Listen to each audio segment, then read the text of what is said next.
Halo, teman-teman semua. Selamat datang kembali di Cerita Momo. Siapa sangka, orang yang paling dekat dengan kita, yang kita anggap keluarga, justru bisa menjadi orang yang paling berbahaya? Cerita Ismi hari ini sangat menggugah hati dan penuh dengan pelajaran. Sebelum kita mulai, yuk bantu dukung channel ini dengan menekan tombol like, subscribe, dan jangan lupa komen di bawah. Tuliskan nama, kota asal, dan kata, hadir, ya. Siap mendengarkan? Kalau sudah, yuk kita mulai ceritanya. Pagi di kediaman Ismi terasa sangat berbeda. Bukan karena ada hal istimewa yang terjadi, melainkan karena semuanya terasa sempurna. Terlalu sempurna, hingga menimbulkan kecurigaan dalam benak Ismi sendiri. Rumahnya yang megah, seluas istana modern dengan arsitektur minimalis yang elegan, disinari oleh cahaya matahari yang masuk melalui jendela-jendela besar dari lantai ke langit-langit. Di taman belakang, kolam renang dengan air sebening kristal memantulkan bayangan pohon-pohon palem yang tertata rapi. Inilah hasil kerja keras Ismi selama bertahun-tahun, kekayaan yang ia bangun dari nol, sebuah imperium bisnis fashion yang kini menjadi salah satu yang terbesar di ibu kota. Ismi, dengan rambut coklat panjang tergerai dan setelan kasual dari brand ternama, duduk di teras belakang sambil menyesap kopi. Ia memandang langit Jakarta yang cerah. Hidupnya nyaris tanpa celah. Ia punya segalanya, karir cemerlang, aset-aset mewah, dan suami yang mencintainya. Namun, seperti layaknya bulan purnama yang indah tapi menyimpan sisi gelap, ada satu hal yang kerap mengusik ketenangan Ismi, keluarga suaminya. Ismi menghembuskan napas panjang. Hubungannya dengan keluarga suaminya, terutama sang ibu mertua dan adik ipar, Siska, selalu terasa seperti berjalan di atas kaca. Tampak halus dan harmonis di luar, tapi sangat rapuh dan bisa pecah kapan saja. Mereka selalu menampilkan senyum termanis, memeluk Ismi dengan hangat, namun mata mereka seringkali memancarkan kilatan yang aneh, seolah mengukur dan menimbang setiap inci kesuksesan yang ia miliki. Hari ini, firasat buruk itu kembali datang.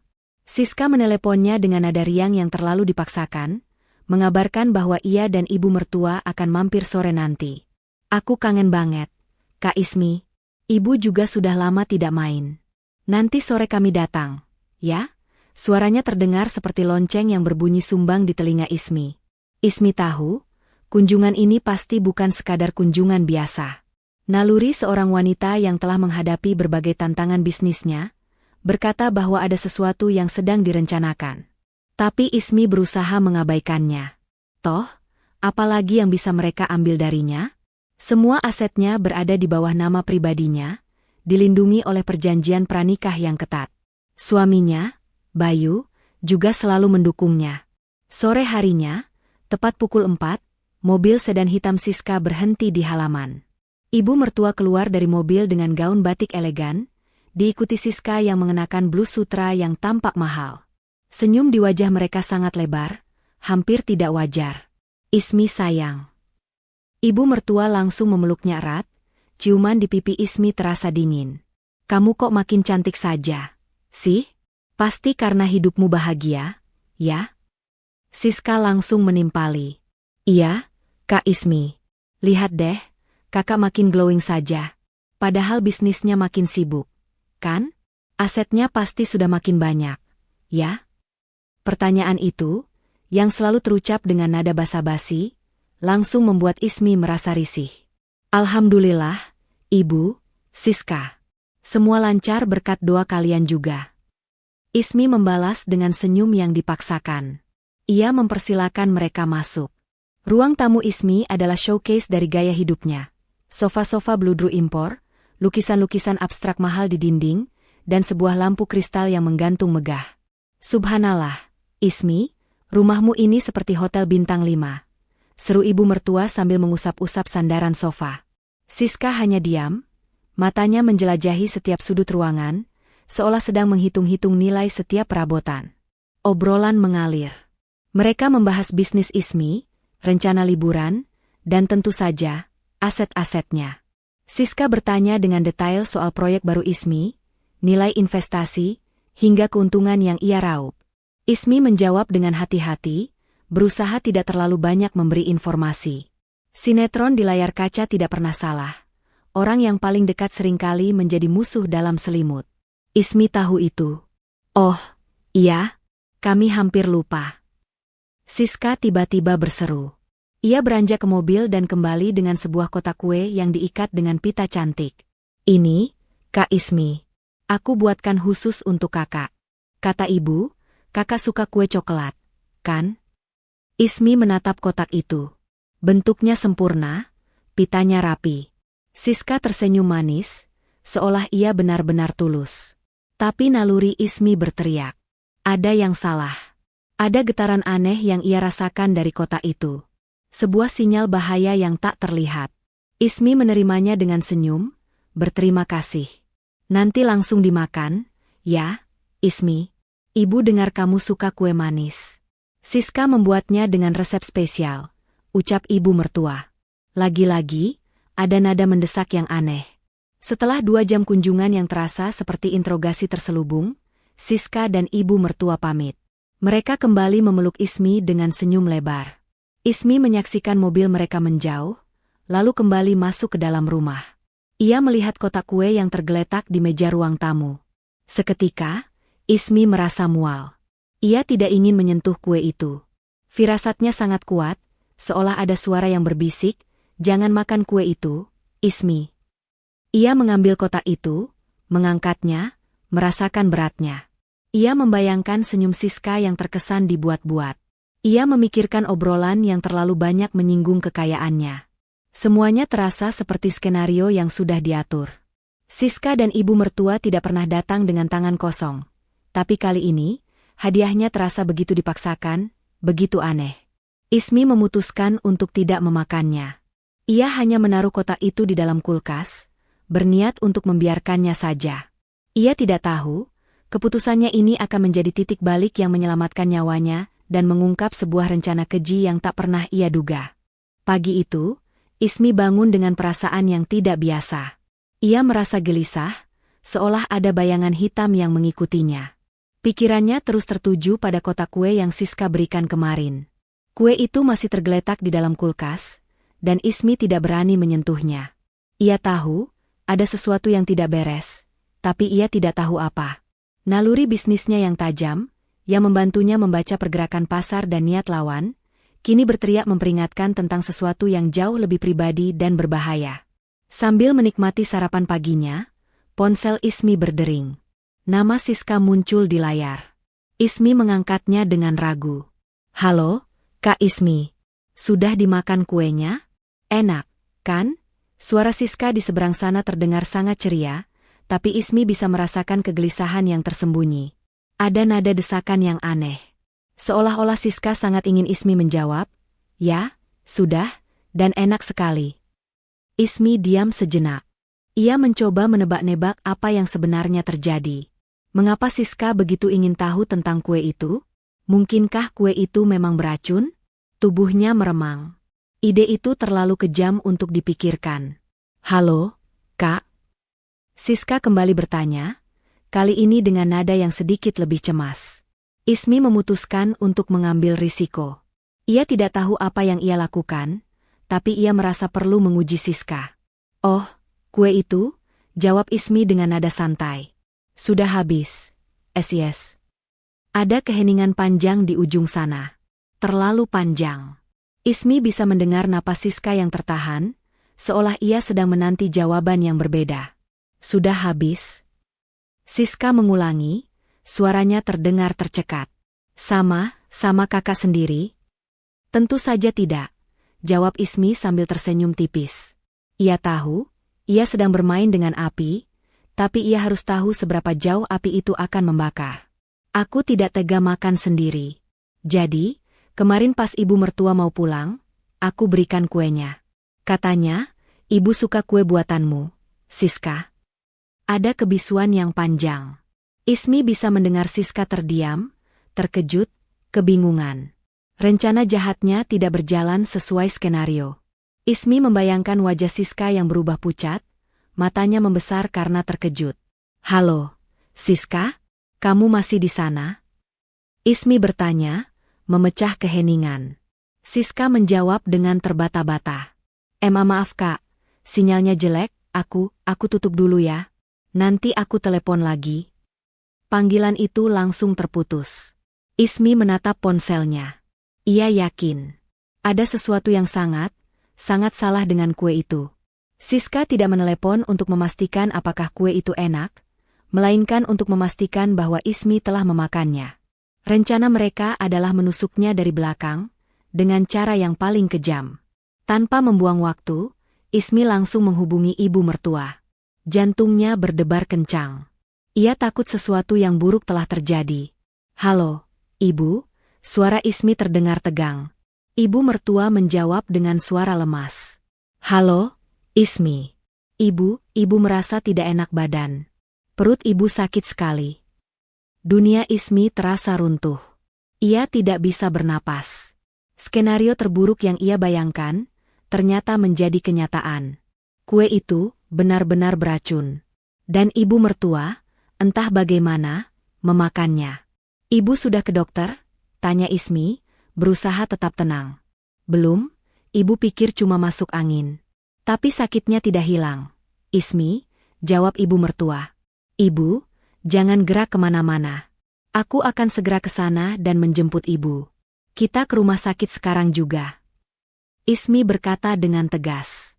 Ia tidak peduli jika ibu mertua dan Siska bersekongkol untuk membunuhnya. Yang ada di pikirannya sekarang adalah menyelamatkan ibu mertua, meskipun ia tahu bahwa ibu mertua juga adalah bagian dari rencana jahat itu. Perjalanan ke rumah ibu mertua terasa sangat panjang. Pikirannya melayang ke berbagai kemungkinan. Apakah ini semua benar-benar rencana mereka? Mengapa ibu mertua tidak tahu tentang kue itu? Mungkinkah Siska bertindak sendirian? Ismi menggelengkan kepalanya. Tidak mungkin. Siska tidak akan berani melakukan ini tanpa persetujuan ibu mertua. Rencana mereka pasti sudah matang. Tapi kenapa Siska tidak memperingati ibunya tentang kue itu? Ketika Ismi sampai di rumah ibu mertua, ia menemukan ibu mertua terbaring lemah di sofa, wajahnya pucat pasi. Ismi langsung membantunya ke mobil dan membawanya ke rumah sakit. Selama perjalanan, Ismi tidak mengucapkan sepatah kata pun. Hatinya dipenuhi dengan amarah, kesedihan, dan rasa sakit.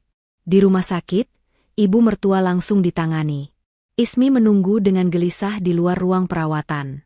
Beberapa saat kemudian, dokter keluar dan menjelaskan bahwa ibu mertua mengalami keracunan makanan. Untungnya, tidak parah. Sepertinya dosisnya tidak terlalu tinggi, ujar dokter. Ismi menghembuskan napas lega. Ibu mertua masih bisa diselamatkan. Tapi Ismi tahu, ini bukanlah akhir. Ini hanyalah permulaan. Ia tidak akan membiarkan mereka lolos begitu saja. Ia akan membuat mereka menyesal. Ruang tunggu rumah sakit terasa sangat dingin, seolah-olah suhu udara sebanding dengan rasa curiga yang membeku di hati Ismi. Setelah dokter menjelaskan bahwa ibu mertua mengalami keracunan makanan, Ismi merasa seperti tersambar petir. Kata-kata dokter, yang seharusnya menenangkan, justru terdengar seperti pengumuman yang mengagetkan. Beruntung dosis racunnya tidak terlalu tinggi, kalimat itu terus terngiang-ngiang. Racun. Bukan sekadar makanan basi. Kata itu begitu kejam, begitu dingin, dan begitu nyata. Ismi duduk di kursi ruang tunggu, memandangi pintu ruang perawatan tempat ibu mertua terbaring. Wajahnya tetap tenang, tapi di dalam benaknya, kepingan-kepingan puzzle mulai berserakan, dan kini, satu persatu, kepingan itu menyatu membentuk sebuah gambar yang mengerikan. Senyum manis Siska saat memberikan kue itu. Nada suaranya yang memaksa saat meneleponnya tadi pagi. Dan yang paling mengejutkan, fakta bahwa ibu mertua makan kue itu, padahal itu adalah bagian dari rencana untuk membunuhnya. Napas Ismi tercekat. Ia sadar, ini bukan hanya sekadar kecemburuan biasa. Ini adalah sebuah skenario pembunuhan yang disusun rapi, dengan dalih hadiah yang tulus. Mereka ingin menusuknya dari belakang, dengan cara yang paling kejam. Tapi ada satu hal yang tidak mereka duga. Ismi tidak memakan kue itu, dan ia malah memberikan kue itu kepada ibu mertuanya sendiri. Rencana mereka terlalu sempurna, hingga lupa memperhitungkan variabel kecil. Siska terlalu panik setelah tahu Ismi memberikan kue itu ke ibu mertua, sehingga ia tidak sempat memberitahu ibunya untuk tidak memakannya. Rencana jahat itu kini berbalik menghancurkan mereka. Ismi merasakan kemarahan yang membara di dalam dirinya. Ia memejamkan mata, mencoba menenangkan diri. Ia harus berpikir jernih. Ini bukan lagi soal persaingan, ini soal nyawa. Ia harus bertindak. Dan ia akan bertindak, tapi dengan cara yang jauh lebih cerdas dari apa yang mereka lakukan. Saat itu, pintu rumah sakit terbuka, dan Siska masuk dengan wajah penuh kekhawatiran yang dibuat-buat. Matanya langsung mencari Ismi. Saat melihat Ismi berdiri tegak, tak kurang satu pun, ekspresi lega yang hampir tak terlihat melintas di wajahnya. Namun, rasa lega itu langsung berubah menjadi ketakutan saat ia melihat Ismi menatapnya dengan pandangan dingin dan menusuk. "Kak Ismi, bagaimana ibu? Ibu baik-baik saja, kan? Aku khawatir sekali." Siska langsung menghampiri Ismi, suaranya terdengar bergetar. Ismi tidak menjawab. Ia hanya menatap Siska lurus di mata, mencoba membaca setiap kebohongan di sana. "Dia baik-baik saja," jawab Ismi singkat. "Syukurlah. Aku tidak tahu kalau ibu akan makan kuenya." Siska menggigit bibirnya, kalimat itu terucap begitu saja, tak sengaja. Kalimat itu adalah pengakuan tanpa kata. Ismi tersenyum sinis. "Memangnya kenapa kalau ibu makan kuenya?" Siska langsung panik. Wajahnya memucat, matanya membesar. Tidak ada apa-apa. Maksudku, kan aku buatkan kue itu untuk kakak, bukan untuk ibu." "Tapi ibu yang memakannya, SIS. Dan sekarang dia keracunan." Suara Ismi terdengar rendah, penuh ancaman. Siska terdiam 1000 bahasa. Ia tidak tahu harus menjawab apa. Rencananya terbongkar. Ismi sudah tahu. Keheningan yang panjang dan mencekam itu adalah bukti nyata dari kejahatan mereka. Siska tahu, permainan sudah selesai. Ismi membalikkan badan, berjalan menjauh dari Siska. Ia tidak perlu lagi bertanya. Kebisuan Siska sudah menjawab semuanya. Ismi tahu, ia tidak bisa membiarkan ini. Mereka ingin membunuhnya, dan mereka hampir berhasil. Beruntung nalurinya mencegahnya memakan kue itu. Pikirannya langsung beralih ke rencana selanjutnya. Ia tidak akan gegabah. Ia akan bermain di level yang lebih tinggi. Pertama, ia harus mengumpulkan bukti.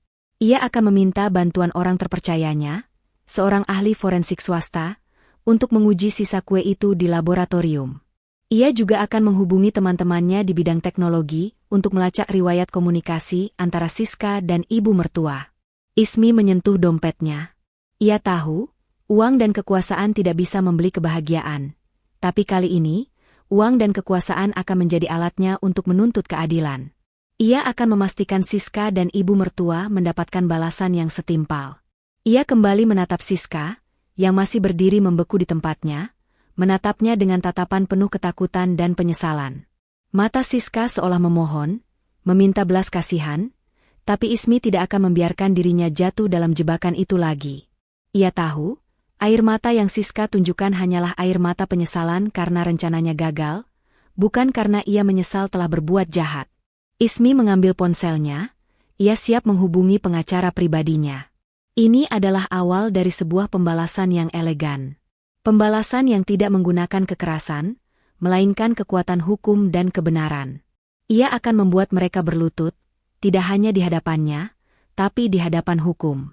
Ismi berjalan memasuki kamar rawat inap ibu mertuanya dengan langkah pelan namun pasti. Aroma antiseptik yang khas rumah sakit memenuhi indera penciumannya. Ibu mertua tampak terbaring lemah di ranjang, wajahnya pucat, tapi matanya terbuka lebar, dipenuhi ketakutan. Di sisi ranjang, Siska duduk dengan kepala tertunduk, tangannya menggenggam erat tangan ibunya, seolah mencari perlindungan. Keduanya menatap Ismi dengan pandangan yang sulit diartikan. Ada rasa bersalah, rasa takut, dan sedikit rasa benci karena rencana mereka gagal. Ismi tidak langsung berbicara. Ia mengambil kursi, duduk di seberang ranjang, dan memandang kedua wanita itu secara bergantian. "Bagaimana keadaan ibu?" tanyanya dengan suara tenang, terlalu tenang. Nada suaranya yang lembut terasa lebih dingin daripada es, membuat Siska dan ibu mertua merinding. "Dokter bilang ibu baik-baik saja, hanya keracunan makanan," jawab Siska dengan suara bergetar. Ia mencoba tersenyum, tapi senyum itu hanya bertahan sesaat dan langsung luntur. Ismi mengangguk pelan. Ya, keracunan. Dari kue yang kau kirim kemarin, Siska. Ruangan itu hening seketika. Siska langsung mengangkat kepalanya, matanya membelalak kaget. Ibu mertua menelan ludah dengan susah payah. Ekspresi di wajah mereka adalah konfirmasi yang paling jelas. Mengapa kalian berdua begitu terobsesi dengan hidupku? Tanya Ismi, tidak ada kemarahan dalam suaranya, hanya kekecewaan yang mendalam. Apa salahku? Kalian adalah keluargaku. Kalian seharusnya melindungiku, bukan ingin membunuhku. Siska hendak membela diri, tapi ibu mertua, yang sudah tidak tahan dengan beban rahasia itu, menggenggam tangan Ismi. Ismi, maafkan kami, maafkan ibu. Air mata mulai mengalir deras di pipinya. Maaf untuk apa, Bu? Tanya Ismi, wajahnya tanpa ekspresi. Maaf karena niat kalian membunuhku, atau maaf karena kalian gagal. Kalimat itu seperti pisau yang menusuk jantung ibu mertua. Ia mulai menangis sesenggukan. Siska mencoba menenangkan ibunya, tapi ibu mertua sudah tidak bisa menahannya lagi. Ismi, ibu iri, katanya dengan suara bergetar. Ibu iri dengan semua yang kamu punya. Kamu punya segalanya. Harta, kecantikan, bisnis yang sukses. Sementara kami harus hidup dalam bayanganmu. Ismi mendengarkan, hatinya terasa seperti diremas. Apa yang kalian rencanakan? Tanyanya. Mengapa ibu makan kuenya? Ibu mertua menoleh ke arah Siska dengan tatapan penuh tuduhan. Siska langsung tertunduk, tidak berani menatap ibunya. Kami sudah merencanakan ini sejak lama. Nak, ibu mertua mulai bercerita. Kami berencana membuatmu lumpuh, lalu mengambil semua asetmu. Kami tahu kamu tidak akan bertahan lama, dan kami akan mengatur semuanya agar terlihat seperti kecelakaan. Kami sudah menyiapkan dokumen. Kami bahkan sudah menyusun rencana untuk mengalihkan asetmu ke nama kami. Ismi terdiam. Ia tidak bisa membayangkan kejahatan sebesar ini. Tapi, kenapa? Aku kan sudah berbagi dengan kalian, ucap Ismi, mengingat semua hadiah mahal yang pernah ia berikan, semua bantuan finansial untuk Siska dan keluarganya. Itu tidak cukup. Siska tiba-tiba berseru. Kau selalu di atas. Selalu menjadi yang terbaik. Semua orang memujimu. Kau bahkan mengambil Bayu dariku. Dia harusnya menikah denganku, bukan denganmu. Mata Ismi melebar. Pengakuan Siska terlalu mengejutkan. Ia tidak pernah tahu bahwa ada cinta segitiga di antara mereka. Ternyata, bukan hanya harta yang menjadi motif mereka, tapi juga cinta. Ibu dan Siska, kami pikir dengan menyingkirkanmu, kami akan mendapatkan semua yang kamu punya. Harta, dan juga Bayu, ibu mertua menambahkan, suaranya dipenuhi dengan rasa putus asa. Rencananya, Siska akan memberimu kue itu, dan setelah kau memakannya, dia akan memanggil dokter untuk memeriksa keracunan makanan. Kami sudah menyiapkan semuanya. Tapi rencana itu berantakan. Ibu. Siska memohon dengan air mata di pipi. Aku sudah coba menghubungi ibu. Tapi teleponmu tidak bisa dihubungi. Aku sudah coba memperingatkan ibu untuk tidak memakan kue itu. Ibu mertua menoleh ke arah Ismi. Kami sudah bersekongkol. Nak, kami ingin membunuhmu. Tapi Siska, dia belum sempat memberitahu ibu tentang racunnya, karena kau sudah lebih dulu menelepon. Ibu mertua memandang Siska dengan tatapan terluka. Kau bahkan rela mengorbankan ibumu sendiri, Siska. Siska terisak. Ia tidak bisa membantah. Semua kebohongan yang ia simpan kini terkuak. Ia merasa sangat malu dan bersalah. Ismi bangkit dari kursinya. Ia tidak bisa lagi berada di ruangan itu. Hatinya hancur. Bukan karena ia takut, tapi karena ia tahu, keluarga yang ia coba cintai selama ini, adalah ular berbisa yang menunggu waktu untuk menggigitnya. Ini bukan lagi masalah keluarga, kata Ismi, suaranya kini kembali dingin dan tegas. Ia menatap Siska. Ini adalah kejahatan. Kau ingin membunuhku. Ibu ingin membunuhku. Aku tidak akan memaafkan kalian. Kalian akan mendapatkan balasan yang setimpal. Ismi berbalik, meninggalkan kamar itu. Ia mendengar isak tangis Siska dan ibu mertua di belakangnya, tapi ia tidak menoleh. Di luar pintu kamar, ia langsung mengambil ponselnya. Ia akan menghubungi pengacaranya. Waktunya untuk bertindak. Waktunya untuk menuntut keadilan. Tentu, mari kita lanjutkan kisah Ismi. Bab 5, Pengakuan di rumah sakit. Langkah kaki Ismi sudah setengah jalan keluar dari kamar rawat inap, namun entah mengapa, tubuhnya berhenti. Bukan karena ia ragu, melainkan karena ada dorongan kuat di dalam dirinya yang menuntut jawaban yang lebih lengkap. Ia tidak ingin mendengar pengakuan yang setengah-setengah. Ia ingin tahu, sejauh mana kegelapan di hati mereka. Ia ingin tahu, semua bisikan dan senyum palsu yang ia terima selama ini, seberapa jauh itu sudah menjadi sebuah skenario yang disiapkan dengan matang. Dengan sebuah keputusan yang tegas, Ismi berbalik dan melangkah kembali ke dalam kamar.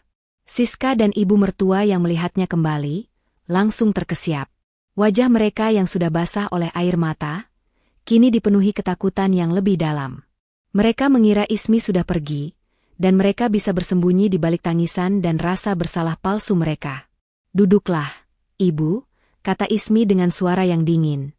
"Duduklah, Siska." Kedua wanita itu menuruti perintah Ismi, seperti boneka yang digerakkan oleh tali. Mereka duduk di kursi dengan kepala tertunduk, seolah tidak berani menatap mata Ismi. Ismi menarik kursi, duduk di hadapan mereka, dan melipat tangannya di dada. Matanya tajam, menusuk, dan tidak menunjukkan sedikitpun rasa belas kasihan. "Aku tidak butuh air mata kalian," kata Ismi. "Aku tidak butuh permintaan maaf. Aku hanya butuh kebenaran. Ceritakan semuanya. Dari awal. Mengapa kalian berdua ingin membunuhku? Apa yang memicu kebencian ini?" Ibu mertua mengangkat wajahnya. Matanya yang sembab menatap Ismi. "Ismi, itu dimulai sejak kamu masuk ke keluarga kami," katanya dengan suara bergetar. "Kami melihatmu, sangat berbeda dari kami. Kamu datang dengan segala kesuksesanmu, dengan asetmu, dengan uangmu. Semua yang kami impikan, ada padamu." Siska menimpali, suaranya parau. "Kakak mengambil Bayu dariku. Sejak awal, aku mencintai Bayu. Aku yakin, kalau bukan karena kau datang, Bayu pasti akan memilihku. Dan denganmu, dia menjadi orang yang berbeda. Dia hanya fokus padamu, pada kebahagiaanmu, dan dia tidak lagi melihat kami." Ismi mendengarkan, hatinya terasa kosong. Pengakuan itu terasa seperti tamparan keras. "Aku tidak pernah mengambil Bayu dari siapapun. Dia memilihku," jawab Ismi, suaranya penuh kekecewaan. "Dan aku tidak pernah membedakan kalian. Aku sudah banyak membantu kalian, Siska. Aku sudah membelikanmu mobil, perhiasan, dan aku selalu menanggung biaya hidup kalian. Itu justru membuat kami semakin membencimu," seru Siska, air matanya kembali mengalir. "Kau pikir kami ini apa? Pengemis? Setiap kali kau memberi kami sesuatu, rasanya seperti kau mengejek kami. Kau memamerkan kekayaanmu. Kau membuat kami merasa tidak berguna, tidak berharga." Ibu mertua menyambung. "Kami tidak butuh belas kasihanmu. Kami hanya ingin setara denganmu. Tapi kami tahu itu tidak mungkin. Jadi kami pikir, jika kami tidak bisa sepertimu, kami akan mengambil apa yang kamu punya." Pengakuan itu membuat Ismi terdiam. Ia tidak pernah melihatnya dari sudut pandang itu. Ia mengira ia berbuat baik, tapi bagi mereka, kebaikannya adalah sebuah penghinaan. "Jadi, kalian bersekongkol?" tanya Ismi, suaranya kini kembali tajam. "Bagaimana kalian merencanakannya? Seberapa detail?" Ibu mertua menundukkan kepala. "Kami berencana untuk membuatmu keracunan. Kami pikir, setelah kau makan kue itu, kau akan sakit, dan kami akan mengatakan itu hanya keracunan makanan biasa. Kami bahkan sudah merencanakan untuk membawa kue yang tidak beracun ke rumah sakit, jadi tidak akan ada yang curiga." Siska memotong, "Kami juga sudah menghubungi pengacara. Dia bilang, jika kau lumpuh atau meninggal, kami bisa mengklaim asetmu. Terutama aset yang kau beli setelah menikah dengan Bayu. Bayu adalah pewaris utama, dan kami akan memanipulasinya untuk mengambil alih semuanya. Villa di Bali, koleksi mobil mewahmu, bahkan saham-saham perusahaanmu." Ismi tidak bisa menahan rasa mual. Ia tidak hanya hampir dibunuh, tapi juga hampir dirampok habis-habisan oleh keluarganya sendiri. Mereka tidak hanya merencanakan pembunuhan, tapi juga kejahatan finansial yang sistematis. Tapi aku tidak menyangka kau begitu bodoh, Siska. Ibu mertua tiba-tiba membentak Siska. Aku sudah berpesan padamu untuk telepon aku segera setelah kau tahu Ismi sudah memakan kue itu. Tapi kau tidak melakukannya. Kau membiarkan aku makan racun itu. Siska langsung terisak. Aku panik, Bu. Ismi meneleponku lebih dulu. Aku tidak punya waktu. Aku tidak menyangka akan seperti ini. Aku minta maaf. Aku tidak ingin ibu yang keracunan. Ismi bangkit dari kursinya. Ia tidak bisa lagi mendengarkan. Ia sudah mendapatkan semua jawaban yang ia butuhkan. Siska menangis bukan karena ia menyesali perbuatannya pada Ismi, melainkan karena rencananya gagal dan ibunya sendiri yang menjadi korban. Permintaan maaf kalian tidak ada gunanya, kata Ismi dengan suara bergetar. Itu bukan datang dari hati. Itu datang dari rasa takut. Kalian takut dengan apa yang akan terjadi pada kalian. Aku bukan lagi keluarga kalian. Kalian adalah penjahat. Dan kalian akan menghadapi konsekuensi dari perbuatan kalian. Ismi berbalik, dan kali ini, ia tidak akan menoleh lagi. Ia melangkah keluar dari kamar, menuju lobi rumah sakit. Pikirannya sudah jernih. Tidak ada lagi keraguan. Hanya ada satu jalan yang harus ia tempuh, jalan hukum. Ia akan melaporkan mereka ke polisi. Semua bukti yang ia kumpulkan, semua pengakuan yang ia dengar, akan ia gunakan untuk memastikan mereka mendapatkan balasan yang setimpal. Kisah ini bukan lagi soal keluarga, tapi soal kejahatan, dan keadilan harus ditegakkan. Ismi keluar dari rumah sakit, meninggalkan Siska dan ibu mertua dalam keheningan yang penuh dengan tangisan penyesalan yang terlambat. Air mata dan permohonan maaf mereka terasa hampa dan palsu, seperti sandiwara yang dimainkan oleh aktor yang buruk. Pikirannya tidak lagi dipenuhi amarah, melainkan sebuah tekad yang dingin dan terarah. Ia tahu, pengakuan lisan tidak cukup. Di mata hukum, pengakuan yang dipaksa di tengah rasa bersalah tidak akan berarti apa-apa. Ia membutuhkan bukti. Bukti yang kuat. Bukti yang tidak bisa dibantah. Ismi langsung duduk di dalam mobilnya. Daripada menyalakan mesin, ia justru mengeluarkan ponselnya. Jari-jarinya dengan cepat menekan nomor kontak yang ia tahu bisa membantunya. Nomor pertama adalah milik seorang ahli forensik swasta yang sangat profesional, yang pernah membantunya dalam kasus sengketa bisnis. Halo, Rudy, sapanya, suaranya tenang. Aku butuh bantuanmu segera. Ini sangat penting. Aku punya sampel kue yang perlu diuji. Aku butuh laporan yang akurat, seakurat mungkin. Rudy, yang sudah mengenal karakter Ismi, langsung mengangguk di seberang telepon dan berjanji akan datang dalam waktu 1 jam untuk mengambil sampel kue. Setelah mengakhiri panggilan, Ismi menghubungi kontak lain. Kali ini, seorang ahli digital forensik, temannya yang sangat dipercaya. Andra, panggilnya. Aku butuh bantuanmu. Aku ingin melacak semua pesan dan percakapan antara 2 nomor. Aku ingin semua yang mereka bicarakan dari beberapa bulan terakhir. Fokus pada kata kunci, kue, rencana, aset, dan Ismi. Andra, seorang ahli yang cerdik dan sangat efisien, mengangguk tanpa bertanya banyak. Ia hanya meminta Ismi mengirimkan nomor ponsel Siska dan ibu mertua. Ismi mengemudikan mobilnya pulang. Selama perjalanan, ia tidak memutar musik. Pikirannya hanya terfokus pada satu hal, keadilan. Sesampainya di rumah, Ismi mengambil kotak kue yang tergeletak di kulkas. Ia memandang kotak itu. Sebuah hadiah yang seharusnya penuh cinta, ternyata dipenuhi niat jahat. Ia memasukkan sisa kue itu ke dalam kantong plastik khusus.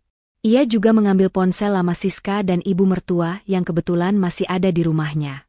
Ia ingat pernah membelikan mereka ponsel baru beberapa bulan lalu. 1 jam kemudian, Rudy tiba. Ia mengambil sampel kue dengan sarung tangan dan membawanya ke laboratoriumnya. Akan saya kabari secepatnya, janjinya. Ismi menunggu dengan sabar. Ia tahu, proses ini butuh waktu, tapi ia tidak gentar. Ia telah membuat keputusan yang tidak bisa diubah. Ia akan menuntut keadilan, tidak hanya untuk dirinya, tapi juga untuk semua orang yang pernah menjadi korban pengkhianatan. 2 hari berlalu. Ponsel Ismi berdering.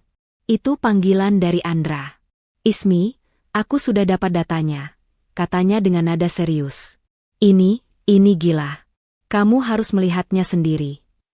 Ismi menyuruh Andra datang ke rumahnya. Setengah jam kemudian, Andra tiba dengan laptopnya.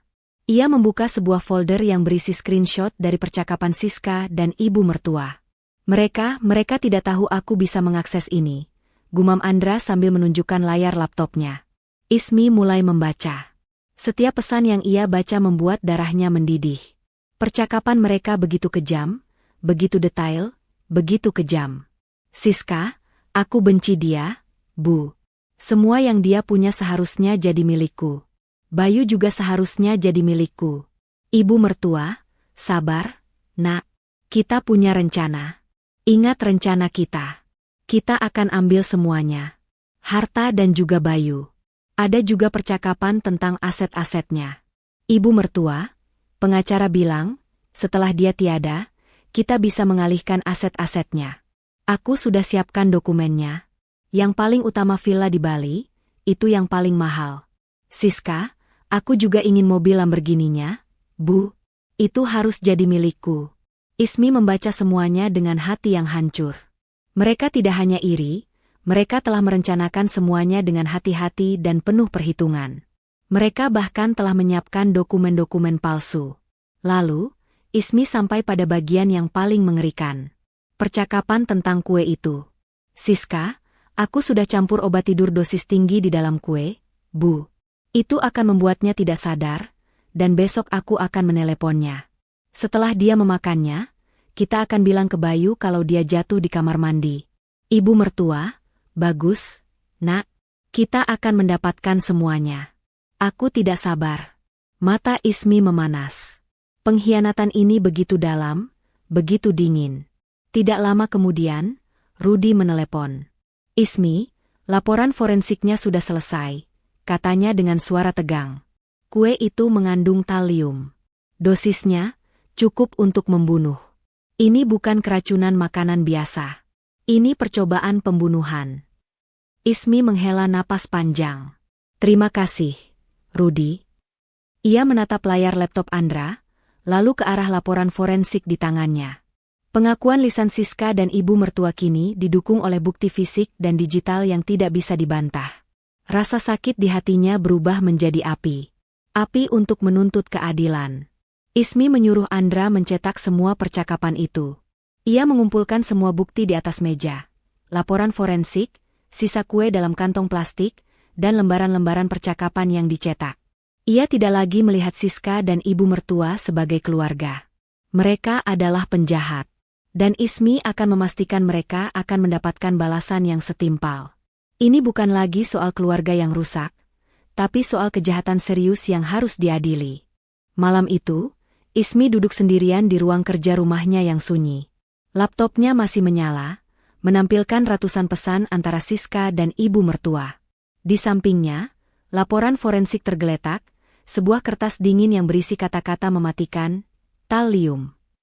Bukti-bukti yang ia kumpulkan begitu kuat dan tak terbantahkan. Namun kini, bukti-bukti itu menjadi beban yang amat berat. Ruangan yang biasa menjadi tempatnya mengambil keputusan bisnis yang cerdas, kini menjadi medan perang batinnya sendiri. Pilihan yang ada di hadapannya bukanlah pilihan yang mudah. Pilihan antara memaafkan atau menuntut keadilan. Pilihan antara melindungi nama baik keluarga yang ingin menghancurkannya, atau melindungi dirinya sendiri dan memastikan kejahatan tidak terulang. Hatinya terbelah. Di satu sisi, ia ingin menuntut keadilan. Ia ingin Siska dan ibu mertua merasakan balasan atas perbuatan mereka. Mereka tidak hanya mencoba membunuhnya, tapi mereka juga telah merencanakan untuk merampas semua yang ia bangun dengan darah dan air mata. Namun, di sisi lain, ia memikirkan suaminya, Bayu. Ia mencintai Bayu lebih dari segalanya. Ia tahu, jika ia melanjutkan ke jalur hukum, Bayu akan hancur.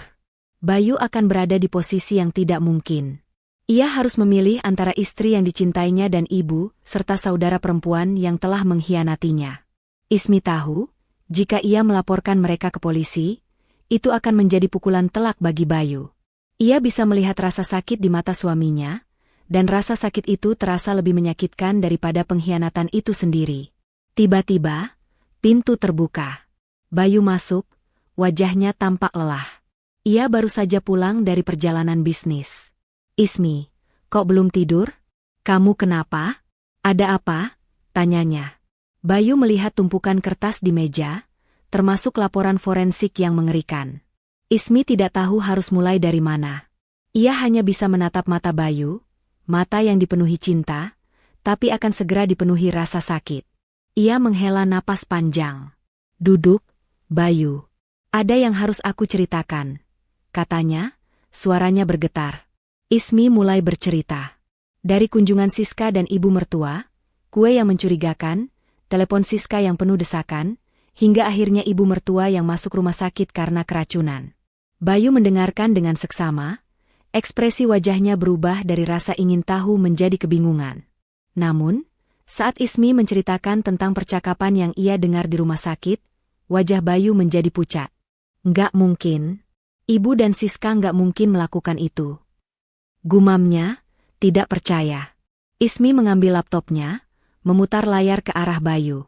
Ia menunjukkan semua pesan yang telah dicetak. Percakapan mereka tentang racun, tentang aset-asetnya, tentang Bayu sendiri. Ismi juga menunjukkan laporan forensik, yang membuktikan bahwa kue itu benar-benar mengandung racun. Bayu membaca setiap kata, setiap kalimat. Matanya membelalak, wajahnya memucat, tangannya bergetar.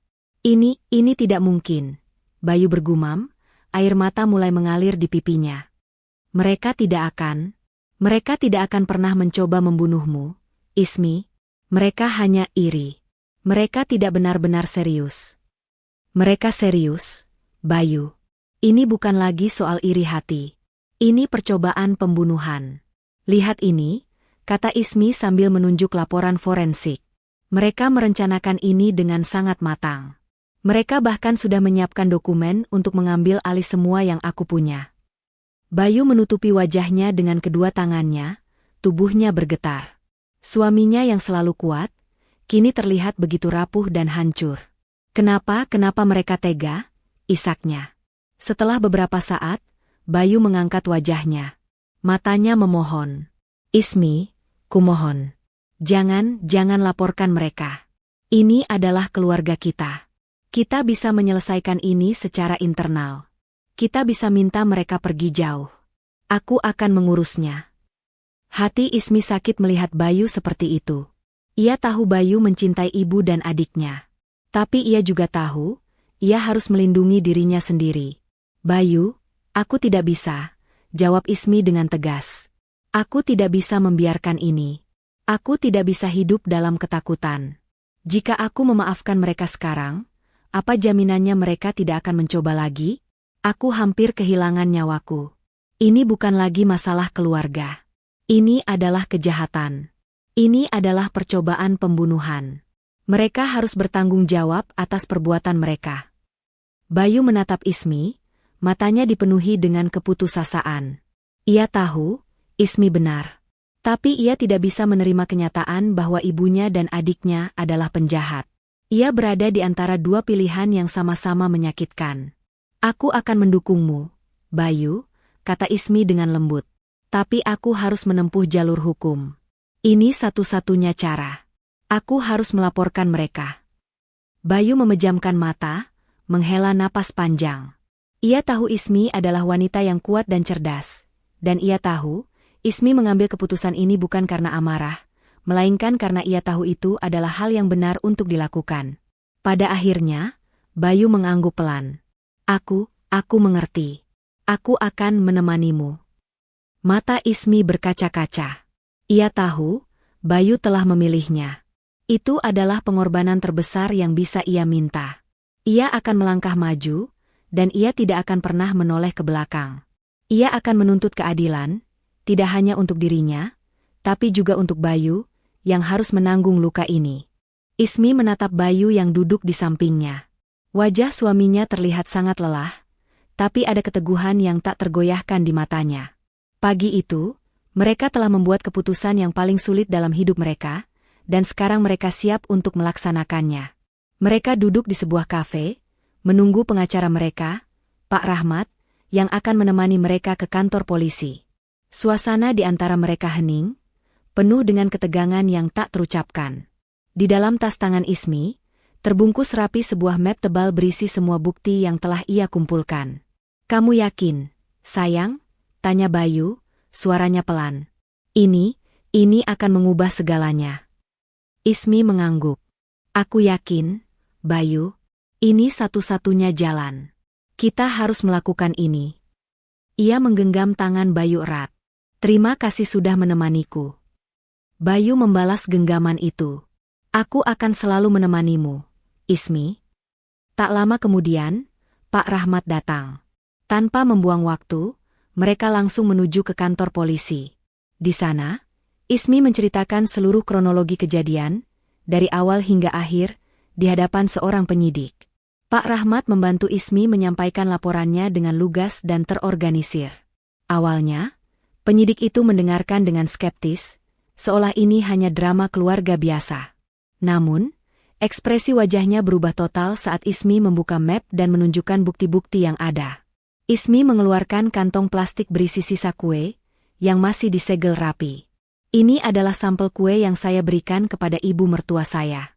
Kami sudah memeriksanya di laboratorium forensik swasta," kata Ismi. Ia lalu menyerahkan laporan dari laboratorium forensik.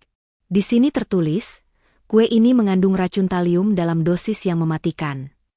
Mata penyidik itu membelalak kaget. Ia mengambil laporan itu dan membacanya dengan saksama. Wajahnya yang semula datar, kini tegang. Ia menyuruh Ismi untuk melanjutkan ceritanya. Ismi kemudian menyerahkan setumpuk lembaran kertas yang dicetak. "Ini adalah bukti kedua. Semua ini adalah percakapan antara Siska dan ibu mertua saya. Mereka merencanakan percobaan pembunuhan ini dengan sangat matang." Penyidik itu mulai membaca pesan-pesan itu. Matanya menyapu setiap kata, setiap kalimat. "Siska, aku benci dia, Bu. Semua yang dia punya seharusnya jadi milikku. Bayu juga seharusnya jadi milikku. Ibu mertua, sabar, Nak. Kita punya rencana. Ingat rencana kita. Kita akan ambil semuanya. Harta dan juga Bayu." Ismi melihat penyidik itu menggelengkan kepalanya pelan, tidak percaya dengan apa yang ia baca. Ia melanjutkan membaca percakapan yang lebih mengerikan. "Siska, aku sudah campur obat tidur dosis tinggi di dalam kue, Bu. Itu akan membuatnya tidak sadar, dan besok aku akan meneleponnya. Setelah dia memakannya, kita akan bilang ke Bayu kalau dia jatuh di kamar mandi. Ibu mertua, bagus, Nak. Kita akan mendapatkan semuanya. Aku tidak sabar." Penyidik itu berhenti membaca. Ia menatap Ismi, matanya dipenuhi dengan rasa terkejut dan marah. Ini bukan lagi masalah keluarga. Ini adalah kejahatan serius."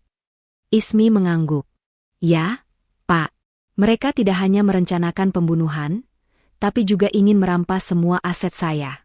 Mereka bahkan sudah menyiapkan dokumen-dokumen palsu." Penyidik itu langsung menghubungi timnya. Dalam hitungan menit, sebuah tim polisi berpakaian preman sudah siap.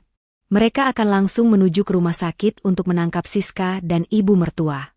"Kami butuh kalian berdua untuk ikut," kata penyidik itu pada Ismi dan Bayu. "Ini untuk konfrontasi. Setelah bukti ini kuat, kami butuh mereka melihat kalian di sana." Ismi mengangguk. Ia siap. Ia akan menatap mereka, bukan dengan kebencian, melainkan dengan ketegasan seorang wanita yang menuntut keadilan. Perjalanan ke rumah sakit terasa seperti adegan dalam film. Mobil polisi melaju kencang, sirene berbunyi, dan Ismi serta Bayu duduk diam di mobil lain, di belakang mobil polisi. Jantung Bayu berdebar kencang. Ini adalah kenyataan. Ibunya dan adiknya akan ditangkap. Ia tidak pernah membayangkan hari ini akan datang. Sesampainya di rumah sakit, tim polisi langsung bergerak. Mereka memasuki kamar rawat inap ibu mertua. Di sana, Siska masih duduk di kursi, menggenggam tangan ibunya yang masih lemah. Ismi dan Bayu menunggu di koridor, mengamati dari jauh. Tiba-tiba, teriakan histeris terdengar dari dalam kamar. Tidak. Aku tidak melakukan apa-apa. Ini semua fitnah. Suara Siska. Lalu terdengar suara tangisan ibu mertua. Bayu, anakku, tolong ibu. Ibumu difitnah. Siska dan ibu mertua dibawa keluar oleh polisi. Mereka mengenakan borgol, dan wajah mereka dipenuhi ketakutan dan kebingungan. Siska melihat Ismi berdiri di koridor. Matanya membelalak. Ia berontak, mencoba mendekati Ismi. Ini semua gara-gara kamu. Dasar wanita kejam. Kau ingin memenjarakan kami, teriaknya. Ibu mertua melihat Bayu. Air matanya mengalir deras. Bayu, anakku, kamu tidak percaya ibumu? Ibumu difitnah oleh istrimu sendiri. Bayu maju selangkah. Ia menatap ibu dan adiknya. Matanya dipenuhi rasa sakit, tapi suaranya tegas. Ibu, Siska, kalian tidak perlu memfitnah Ismi. Bukti-bukti yang kami miliki sudah jelas. Siska dan ibu mertua terdiam. Mereka melihat ke arah Ismi. Ismi menatap mereka dengan tatapan yang dingin, tak sedikit pun menunjukkan keraguan. Kalian berdua bukan lagi keluargaku, kata Ismi dengan suara bergetar. Kalian tidak punya hati. Kalian sudah merencanakan ini semua. Aku tidak akan membiarkan kalian lolos. Ibu mertua dan Siska mulai menangis, memohon ampun, berlutut. Ismi, kumohon. Kami menyesal. Kami tidak akan mengulanginya lagi. Sudah terlambat, kata Ismi. Waktu untuk meminta maaf sudah habis. Sekarang saatnya kalian membayar atas perbuatan kalian. Polisi membawa Siska dan ibu mertua pergi. Mereka berdua terus menangis dan berteriak, memanggil nama Bayu dan Ismi. Bayu hanya berdiri, menatap mereka pergi, hatinya hancur berkeping-keping. Ismi melingkarkan lengannya di pinggang Bayu. Ia tahu, Bayu terluka, tapi ia juga tahu, ia telah melakukan hal yang benar. Mereka berdua akan melewati ini bersama, dan mereka akan memulai hidup baru, jauh dari bayangan pengkhianatan dan kejahatan. Bab ini berakhir, namun kisah mereka baru saja dimulai. 2 hari setelah penangkapan, suasana di ruang interogasi polisi terasa dingin dan mencekam. Di satu sisi meja, Ismi dan Bayu duduk didampingi pengacara mereka, Pak Rahmat. Ismi terlihat tenang dan berwibawa, sementara Bayu duduk tegak, ekspresi di wajahnya penuh kesedihan namun juga ketegasan. Pakaian mereka rapi, seolah mereka datang bukan untuk sebuah drama keluarga, melainkan untuk menegakkan keadilan. Pintu terbuka, dan Siska serta ibu mertua masuk dengan borgol di pergelangan tangan mereka. Wajah mereka pucat, mata mereka sembab, dan pakaian mereka tampak lusuh. Mereka terlihat tidak berdaya, jauh dari sosok licik dan sombong yang Ismi kenal. Ketika pandangan mereka bertemu dengan Ismi, Siska langsung menunduk, sementara ibu mertua mengangkat wajahnya, penuh dengan permohonan yang putus asa. Ismi. Bayu, maafkan ibu. Isa ibu mertua, suaranya parau. Ibu tidak bermaksud seperti ini. Seorang petugas polisi yang mendampingi mereka menyuruh mereka duduk di sisi lain meja. Ismi menatap mereka, tanpa ekspresi. Hatinya tidak lagi merasakan kemarahan, hanya kekosongan yang dalam. Ia sudah melalui fase itu.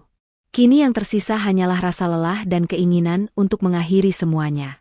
Kami tahu kami salah, kata Siska, air mata mulai mengalir deras di pipinya. Kami minta ampun, Kak Ismi, kumohon, cabut laporanmu. Kami tidak akan mengulanginya lagi. Ismi tidak bergeming. Ia hanya menatap mereka. Ini bukan permohonan maaf yang tulus, melainkan permohonan maaf yang lahir dari ketakutan.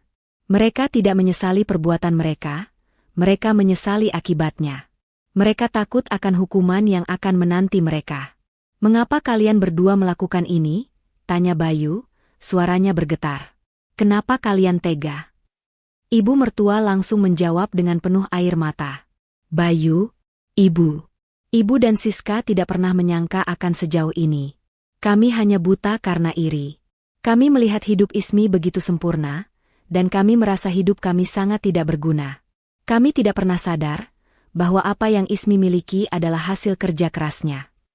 Kami hanya ingin hidup seperti dia, sambung Siska dengan terisak.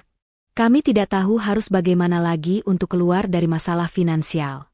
Kami berutang di mana-mana. Kami pikir, ini adalah satu-satunya jalan keluar. Ismi mendengarkan semua pengakuan itu, tapi hatinya tidak lagi tersentuh. Ia sudah mendengar semua alasan ini di rumah sakit, dan ia tahu, alasan-alasan ini tidak bisa membenarkan percobaan pembunuhan. Sinetron kehidupan memang penuh ironi. Orang yang paling ia bantu, yang paling ia cintai, justru ingin menjatuhkannya. Pak Rahmat, pengacara Ismi, memecah keheningan. Klien saya sudah mendengar pengakuan Anda, tapi kami tidak bisa mencabut laporan. Ada bukti yang sangat kuat, dan ini sudah menjadi kasus kriminal. Percobaan pembunuhan bukan lagi masalah keluarga. Ibu mertua dan Siska langsung menoleh ke arah Ismi. Ismi, kumohon, pinta ibu mertua sambil berlutut. Tangannya yang diborgol terangkat. Ibu tidak bisa. Ibu tidak bisa masuk penjara. Ibu sudah tua, kami menyesal. Kami janji akan berubah. Bayu melihat ibunya berlutut di hadapan istrinya. Hatinya hancur, tapi ia juga tahu Ismi benar. Mereka harus menanggung konsekuensi dari perbuatan mereka. Ibu, Siska, kata Ismi, suaranya lembut tapi penuh ketegasan. Dengarkan aku baik-baik. Aku memaafkan kalian. Aku memaafkan semua kebencian dan iri hati kalian. Aku memaafkan niat kalian untuk membunuhku. Wajah ibu mertua dan Siska langsung berseri, penuh harapan. Tapi Ismi melanjutkan, tapi pengampunanku tidak bisa menghapus kesalahan kalian di mata hukum. Pengampunanku adalah untuk diriku sendiri, agar aku bisa hidup dengan damai tanpa harus memikul beban kebencian.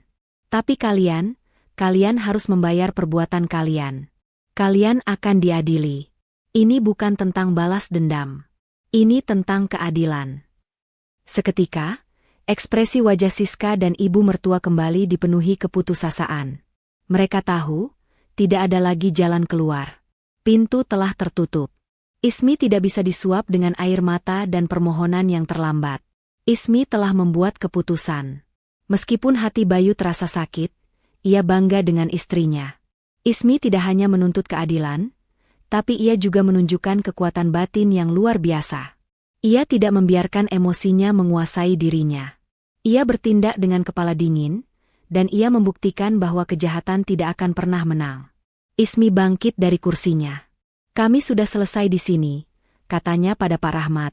Ia menatap ibu mertua dan Siska untuk terakhir kalinya. Di mata mereka, ia melihat pantulan penyesalan yang pahit. Penyesalan bukan karena mereka menyakiti Ismi, tapi karena mereka gagal. Ismi dan Bayu meninggalkan ruangan itu, bahu-membahu. Mereka akan memulai hidup baru, bebas dari bayangan pengkhianatan dan kejahatan. Mereka tahu, jalan di depan tidak akan mudah, tapi mereka akan menghadapinya bersama. 6 bulan berlalu sejak laporan polisi diajukan. Hari ini adalah hari di mana keadilan akan dijatuhkan. Ruang sidang dipenuhi dengan ketegangan. Siska dan ibu mertua duduk di kursi terdakwa, wajah mereka tampak lelah dan penuh keputusasaan. Mereka tidak lagi menunjukkan arogansi, hanya ketakutan yang mendalam. Di sisi lain, Ismi dan Bayu duduk di kursi penonton, menunggu keputusan hakim. Ismi menggenggam tangan Bayu erat. Bayu, meskipun terluka, tetap berdiri di samping istrinya, sebuah bukti cinta dan loyalitas yang tak tergoyahkan. Jaksa penuntut umum mempresentasikan semua bukti yang dikumpulkan dengan sangat rapi dan meyakinkan. Laporan forensik yang membuktikan kandungan racun talium dalam kue. Semua percakapan pesan yang dicetak, yang secara gamblang memaparkan rencana keji mereka. Pengakuan yang mereka berikan di hadapan Ismi dan Bayu di rumah sakit. Semua itu tidak bisa dibantah. Pengacara yang ditunjuk untuk Siska dan ibu mertua tidak bisa berbuat banyak. Bukti-bukti yang ada terlalu kuat. Setelah mendengarkan semua argumen, hakim mengambil keputusan. Berdasarkan bukti-bukti yang tidak terbantahkan, pengadilan memutuskan bahwa Siska dan terdakwa ibu mertua bersalah atas percobaan pembunuhan yang direncanakan. Perbuatan mereka tidak hanya keji, tapi juga menunjukkan niat jahat yang mendalam. Oleh karena itu, majelis hakim menjatuhkan hukuman penjara kepada Siska dan ibu mertua selama 10 tahun. Kata-kata itu bergaung di seluruh ruangan. Siska langsung pingsan, dan ibu mertua menangis histeris. Mereka tidak bisa menerima kenyataan bahwa mereka harus membayar mahal atas perbuatan mereka. Ismi hanya menatap mereka. Tidak ada senyum kemenangan, hanya rasa lega yang mendalam. Akhirnya, keadilan telah ditegakkan. Ia telah membela diri dan melindungi dirinya dari kejahatan. Setelah sidang selesai, Ismi dan Bayu pulang ke rumah. Perjalanan itu terasa jauh lebih ringan. Beban yang selama ini mereka pikul akhirnya terangkat. Mereka berdua tidak bisa menghapus kenangan pahit itu, tapi mereka tahu, mereka telah melakukan hal yang benar. Mereka telah memilih kebenaran di atas kebohongan, keadilan di atas pengkhianatan. "Kamu baik-baik saja, sayang?" tanya Bayu, menatap mata Ismi. Ismi mengangguk. "Aku baik-baik saja. Kamu?" Bayu tersenyum. "Aku juga. Terima kasih sudah tidak membiarkan mereka lolos begitu saja. Kamu benar. Ini adalah satu-satunya cara." Bayu memang terluka, tapi ia tidak lagi merasa sakit. Luka itu akan sembuh seiring waktu. Ia tidak pernah meragukan istrinya. Ismi adalah wanita yang kuat, dan ia telah membuktikannya. Ia tidak hanya melawan kejahatan, tapi ia juga menyelamatkan keluarganya dari kehancuran yang lebih dalam. Beberapa bulan kemudian, Ismi kembali fokus pada bisnisnya. Ia memperkuat sistem keamanan di perusahaannya, ia memperluas jaringan bisnisnya, dan ia menjadi lebih kuat dari sebelumnya. Ia belajar untuk tidak membiarkan orang lain mengikis kebahagiaannya. Ia tidak lagi membiarkan orang-orang dengan niat jahat masuk ke dalam lingkaran kehidupannya. Ismi dan Bayu memutuskan untuk pindah ke tempat lain, memulai hidup baru. Mereka menjual rumah lama mereka, dan membeli sebuah villa di pinggir kota, yang dikelilingi oleh pepohonan rindang. Di sana, mereka menemukan kedamaian yang selama ini mereka cari. Mereka menghabiskan waktu bersama, menumbuhkan cinta mereka yang lebih kuat dari sebelumnya. Mereka tahu, mereka akan selalu memiliki kenangan pahit itu, tapi kenangan itu tidak akan mendefinisikan siapa mereka. Pesan moral. Kisah Ismi adalah pengingat yang kuat bagi kita semua. Iri hati adalah racun yang mematikan. Jika dibiarkan tumbuh, ia dapat merusak tidak hanya diri sendiri, tetapi juga orang-orang di sekitar kita. Ibu mertua dan Siska tidak membunuh Ismi, tapi iri hati telah membunuh hati nurani mereka sendiri, merampas kebebasan mereka, dan menghancurkan hidup mereka. Kadang-kadang, kita tidak bisa lari dari kejahatan. Orang terdekat kita bisa menjadi orang yang paling berbahaya. Oleh karena itu, penting bagi kita untuk selalu mendengarkan intuisi kita. Firasat Ismilah yang menyelamatkan nyawanya.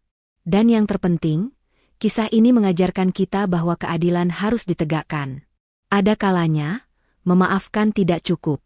Pengampunan adalah untuk diri kita sendiri, agar kita bisa hidup tenang, tapi keadilan adalah untuk pelaku kejahatan. Mereka harus menanggung konsekuensi dari perbuatan mereka.